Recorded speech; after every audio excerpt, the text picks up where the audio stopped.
কেউ থেমে নেই। নিজ নিজ অবস্থান থেকে যে যেভাবে পারছেন এগিয়ে আসছেন বন্যার্ত মানুষের সেবায়।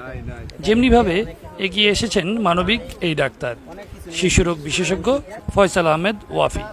শুধু চিকিৎসা সেবা দিয়েই নয়, নিজ উদ্যোগে বিপুল পরিমাণ ঔষধ, শিশুখাদ্য ও বিশুদ্ধ পানি নিজের গাড়িতে করে নিয়ে হাজির হয়েছেন বন্যার পানিতে কষ্টে থাকা কুমিল্লা বুড়িচং উপজেলার মানুষের দুয়ারে দুয়ারে।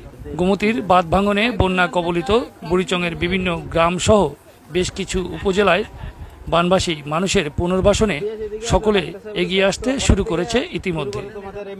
ক্ষতিগ্রস্ত মানুষের বাড়িঘর ও রাস্তাঘাট মেরামতে সকলে সম্মিলিতভাবে এগিয়ে এলে স্বল্প সময়ের মধ্যেই ঘুরে দাঁড়াতে পারবে বন্যা কবলিত এলাকার সাধারণ মানুষ। কোনো সংগঠন বা প্রতিষ্ঠানের সহায়তা ছাড়াই সম্পূর্ণ নিজস্ব উদ্যোগে স্থানীয় তরুণ ও বন্ধুবান্ধবের সহযোগিতায় মানবিকতার টানে বিপদগ্রস্ত মানুষের কল্যাণে নিজের গাড়িতে করে ঔষধ, পানি, খাবার নিয়ে ছুটে এসেছেন এই ডাক্তার। বিনা ভিজিটেই দেখছেন রোগীদের, ঔষধও দিচ্ছেন বিনামূল্যে। এ যেন বাংলাদেশের মানুষের ভিন্ন আরেক মানবিক বাংলাদেশের ভিন্ন আরেক চিত্র ফুটে উঠেছে 2024 সালের এই বন্যায়। কুমিল্লা ক্যান্টনমেন্ট এলাকায় বসবাসকারী শিশুরোগ বিশেষজ্ঞ ডাক্তার ফয়সাল আহমেদ ওয়াফির মতো হাজারো মানুষ ছুটে এসেছে প্রাকৃতিক এই দুর্যোগ মোকাবেলায়।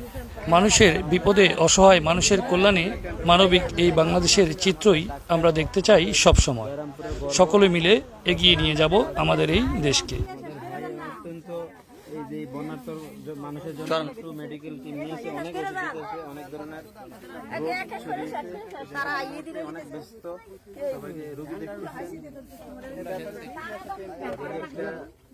বন্যার্ততে আশ্রয়কেন্দ্র আছে, এদিকে প্রায় অনেক মানুষে আসছে, দেখেন একটা ফ্রি মেডিকেল টিম করতেছেন।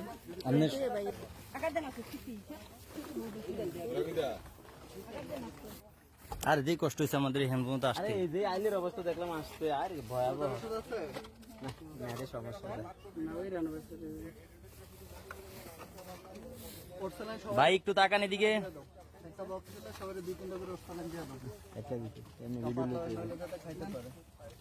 মানুষের পাশে কুমিল্লা ক্যান্টনমেন্ট থেকে আসছে আমাদের ডাক্তার ভাই, রোগে ভুগতেছেন, ছোট বড় সবাই অসুস্থ হয়ে পড়েছেন। তো অনেক ধরনের ওষুধ দিতেছে, আর অনেক ট্রিটমেন্ট চলতেছে, ছোট বাচ্চারা, শিশুদের এবং বড়দের।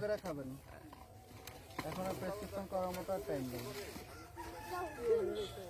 এটা দৈনিক একটা করে ব্যথাকার আপনার। আর এটা কুসুম, আপনার নরম জুতা ব্যবহার করতে হবে, স্পঞ্জের স্যান্ডেল, না এটা ভালো হইতো না।